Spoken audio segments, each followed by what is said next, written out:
Bonjour à vous, c'est Alexandre Johan. Je suis heureux de vous retrouver aujourd'hui pour ce second podcast dans lequel nous allons parler dans un premier temps d'une demande qui m'a souvent été faite par email, à savoir de choisir le bon moment pour effectuer des démarches en relation avec une recherche d'emploi. Dans un second temps, nous verrons les différentes configurations astrologiques de la semaine pour voir de quelle manière on peut se trouver au bon endroit au bon moment. Donc, nous allons voir dans un premier temps les configurations astrologiques au regard des heures planétaires pour faire en sorte de maximiser les chances dans le cadre de la recherche d'un emploi. Alors bien évidemment, si toutes les conditions ne sont pas réunies et que vous avez une opportunité, il va sans dire qu'il faut la saisir absolument et ne pas reporter au risque de vous voir passer sous le nez une offre d'emploi ou la chance d'accéder à un emploi. Donc par rapport à ces demandes qui me sont faites au niveau des heures planétaires, c'est un petit peu pour cette raison notamment qu'on avait développé l'agenda, l'assistant astro dans l'espace membre Tempus Magis, à savoir la possibilité de générer à la fois les dates et les heures favorables pour plus de 50 thèmes, des thèmes de la vie courante, de la vie quotidienne. Donc sur ces 50 thèmes, on avait développé pas mal de choses au niveau de l'emploi et du travail, mais j'aimerais partager avec vous les sélections qui sont faites pour la recherche d'emploi. Donc on va passer en revue pour les 5 principaux jours de la semaine. Effectivement, j'ai essayé d'être le plus large possible, de manière à ce que vous ne soyez pas limité, que vous puissiez, en fonction, que ce soit le lundi, le mardi, le mercredi, le jeudi, le vendredi, trouver des heures planétaires qui conviennent, que ce soit à la rédaction d'un CV, ou à l'entretien d'embauche, ou au fait simplement de démarcher, de faire du démarchage téléphonique auprès des entreprises. Donc ce que nous allons voir, c'est par exemple, pour le lundi, les heures favorables sont les heures de Jupiter et de Mercure. Pour le mardi, ce sont les heures du Soleil. Pour le mercredi, on choisira plutôt les heures de Mercure, de Jupiter, du Soleil et de Vénus. Pour le jeudi, on choisira les heures du Soleil, de Vénus et de Mercure. Enfin, pour le vendredi, nous choisirons les heures de Mercure et de Mars. En fonction du type évidemment d'activité que vous allez rechercher, la coloration énergétique de ces associations jour-planète sera différente, puisque comme vous le savez, lorsqu'on parle d'heures planétaires, chaque jour de la semaine est associé une planète. Donc pour le lundi, ça va être la Lune, pour le mardi, c'est la planète Mars, pour le mercredi, c'est la planète Mercure, pour le jeudi, c'est la planète Jupiter, pour le vendredi, la planète Vénus. Donc hors de ce que nous venons de voir là, pour le samedi, c'est Saturne, et pour le dimanche, c'est le Soleil. Donc pour ce qui est du lundi, par exemple, nous avons parlé de Jupiter, des heures de Jupiter et des heures de Mercure. Ce sera pour favoriser, par exemple, des activités en rapport avec la Lune. Donc qui vont concerner la famille, le foyer, l'intuition aussi, mais la sensibilité, ou également l'aspect féminin. Pour ce qui concerne le mardi, on aura une coloration énergétique par rapport aux correspondances de la planète Mars, à savoir la détermination, la force, le courage. Donc par exemple, si vous souhaitez postuler dans quelque chose qui concerne le sport, par exemple, le sport de haut niveau, où il y a vraiment de la bataille, de la bagarre, on va dire, mais les aspects, la coloration martienne sera tout à fait favorable pour vous. Le mercredi, quant à lui, est régi par Mercure. C'est une planète qui va favoriser la communication, l'intelligence, la réflexion, les études, mais aussi le commerce. Tout ce qui est en fait le fait de se trouver comme un intermédiaire, d'être au centre des échanges. Donc si vous, par exemple, vous souhaitez postuler pour un poste de commercial, le mercredi est particulièrement favorable. Le jeudi, quant à lui, est régi par Jupiter, comme nous l'avons vu. Donc c'est une planète globalement qui apporte la chance, mais aussi la réussite, l'accroissement, le développement. Elle est en correspondance également avec le voyage, l'étranger, tout ce qui est juridique, la loi, mais aussi les idéaux. Par exemple, pour postuler, évidemment, tout ce qui concerne la justice, mais quand on parle des idéaux, s'il s'agissait de postuler dans une ONG, par exemple, dans une association, postuler un jeudi serait tout à fait favorable. Enfin, pour le vendredi, qui est lui régi par Vénus, c'est aussi une planète qui apporte la chance, mais qui régit les domaines du plaisir, qui apporte un côté sociable, un côté du développement de tout ce qui peut être artistique, mais aussi de la douceur dans les échanges, de la compassion. Donc voilà pour quelle raison vous pouvez choisir plutôt l'un ou l'autre de ces jours et y associer les planètes que nous avons vues, que je vous ai listées juste avant qu'on détaille chaque jour. À savoir également que par rapport à l'astrologie traditionnelle, on a coutume d'appeler Jupiter et Vénus les planètes bénéfiques. Donc, le grand bénéfique, bien sûr, étant Jupiter. C'est des planètes qui vont venir apporter leur lot de chance. Et quoi qu'il en soit, lorsque vous choisissez d'agir sous les influences de ces planètes, non pas que vous ne puissiez pas vous tromper, mais que vous choisissez quand même des influences particulièrement positives et qui pourront vous aider dans vos démarches, c'est certain. J'aimerais revenir avec vous par contre sur l'utilisation de cette technique des heures planétaires. Il est important de vérifier, lorsque vous choisissez un jour et une heure, de vérifier simplement sur la carte du ciel que la Lune ne fasse pas d'aspect dissonant, c'est-à-dire des carrés ou des oppositions avec les planètes avec lesquelles vous avez choisi de travailler. Imaginons par exemple que vous choisissiez pour un entretien d'embauche le mercredi à l'heure du soleil par exemple. Vous allez vérifier que la Lune ne soit pas en opposition ou en carré avec donc le Mercure ou avec le Soleil. Car à ce moment-là, ça viendrait annuler ces bonnes dispositions, ces bonnes énergies, et au contraire, vous obtiendrez un effet au minimum hasardeux et voire le contraire de ce que vous espérez. Vous pouvez encore améliorer ces influences en vous assurant de choisir un jour et une heure pendant lequel la Lune va faire un aspect harmonique, c'est-à-dire un sextile ou un trigone avec ces planètes avec lesquelles vous aurez choisi de travailler. Donc par exemple, si vous choisissez un mercredi toujours pareil, heure du soleil, et que la Lune va venir faire un sextile à Mercure ou un trigone au soleil, ça va être excellent, ça va venir renforcer ces énergies, renforcer la chance que vous aurez de triompher et de réussir dans l'entreprise que vous êtes fixée. Notamment si par exemple il s'agissait d'un entretien d'embauche, vous maximiseriez vraiment les chances de réussir votre entretien et d'être embauché pour la place pour laquelle vous postulez. Donc voilà un petit peu, et vous pouvez également encore vérifier avec les phases lunaires, à savoir agir, si vous le pouvez plutôt, étant donné que vous choisissez quelque chose qui doit durer dans le temps et pour lesquels il vous faut une énergie de développement, d'accroissement, d'agir en phase croissante plutôt qu'en phase décroissante. Voilà. Donc voilà un petit peu, nous avons fait le tour de toute la technique des heures planétaires appliquées au domaine de la recherche d'emploi. Vous pouvez agir de cette manière-là, mais pour tout simplement maximiser vos chances de vous trouver au bon endroit au bon moment, pour faire en sorte donc de plus facilement accéder à l'emploi, si vous en recherchez un, ou même si vous êtes en poste et que vous recherchez quand même autour pour quelque chose de mieux ou de différent, eh bien, je vous conseille vraiment d'appliquer ces quelques techniques-là, qui sont simples, qui sont vraiment très simples, qui sont éprouvées, et qui vous permettront d'utiliser tout simplement les énergies planétaires, les énergies astrales, pour vous faciliter la vie et pour accroître vos chances de réussite dans ces domaines-là. Nous allons maintenant parler des différentes configurations astrologiques que nous allons rencontrer dans la semaine, et notamment les transits lunaires. Donc nous allons les lister, vous retrouverez plus en détail les informations sur ces différents transits dans la newsletter d'informations astrologiques que j'envoie toutes les semaines. Donc si vous n'êtes pas encore inscrit, je peux vous encourager à le faire sur le site tempus-magis.fr. Il vous suffit de laisser votre prénom et votre adresse email et vous recevrez toutes les semaines, en général le lundi et le vendredi, les actualités astrologiques des jours à venir, de manière à être au courant et à pouvoir agir en conséquence. Donc nous allons commencer par le transit de la Lune dans le signe de la Balance, qui débutera mercredi 13 décembre à 5h19 du matin et qui se terminera vendredi 15 à 16h11.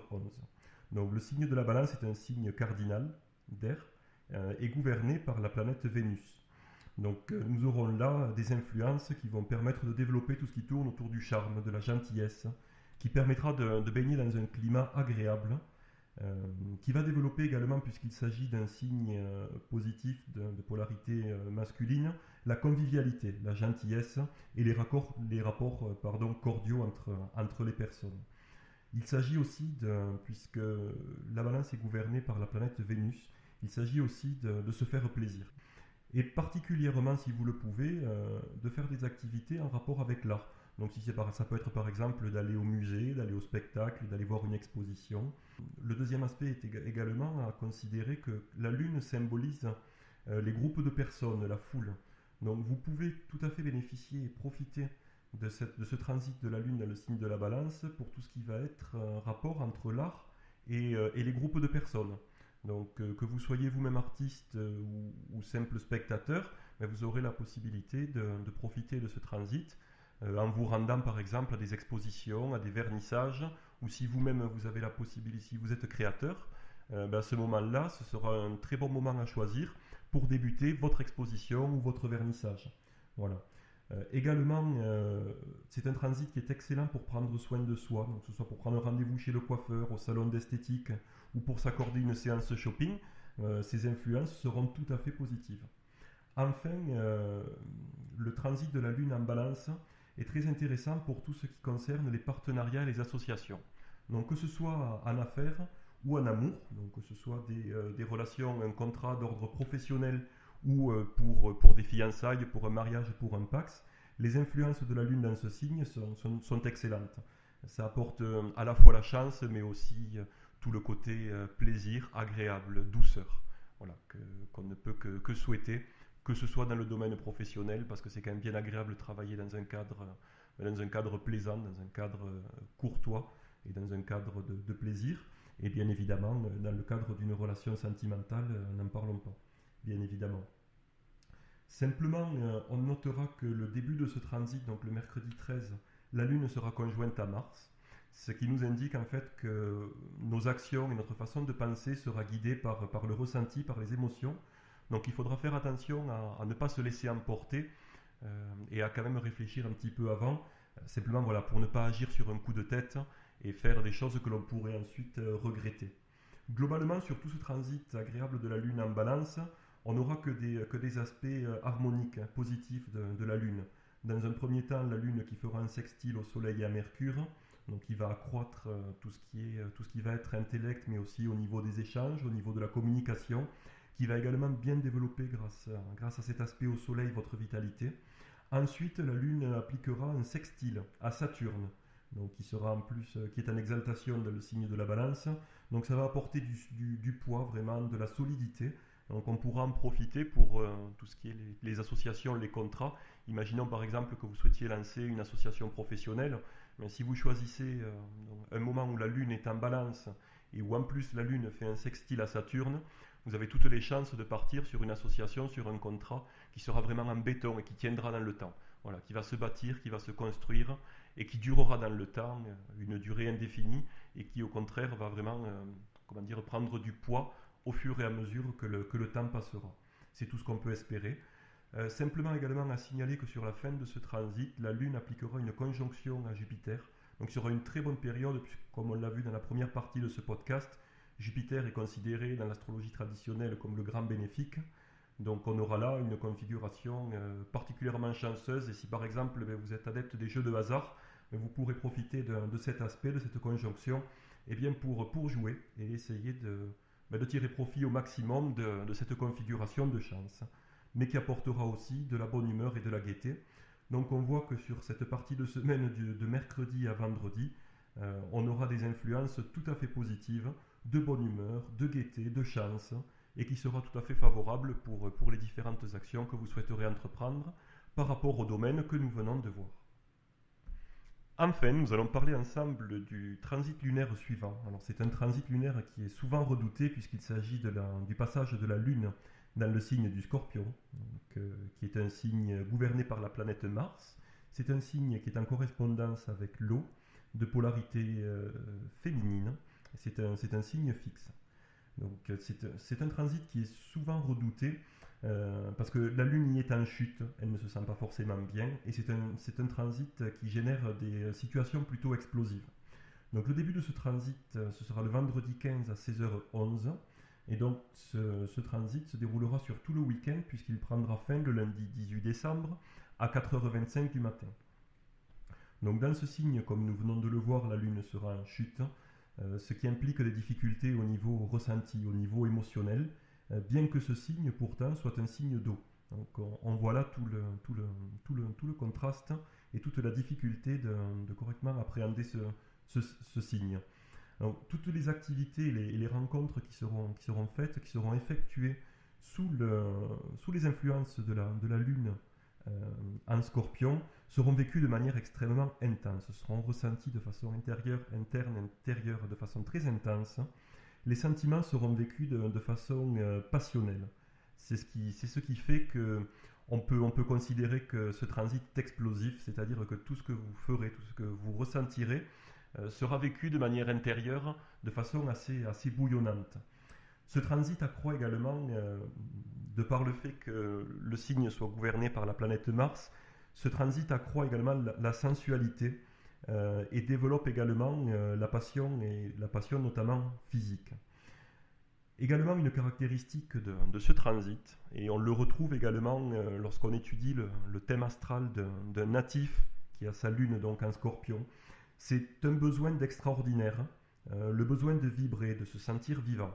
C'est-à-dire que toutes les activités que vous pouvez faire au quotidien, ou ce qui vous convient d'habitude, eh bien, lorsque la Lune transite le Scorpion, vous pourrez ressentir une certaine lassitude vis-à-vis de ces choses-là, et une lassitude, même un ennui. Et vous aurez besoin et l'envie d'aller faire des choses extraordinaires, des choses qui vous sortent du quotidien pour vous sentir vibrer.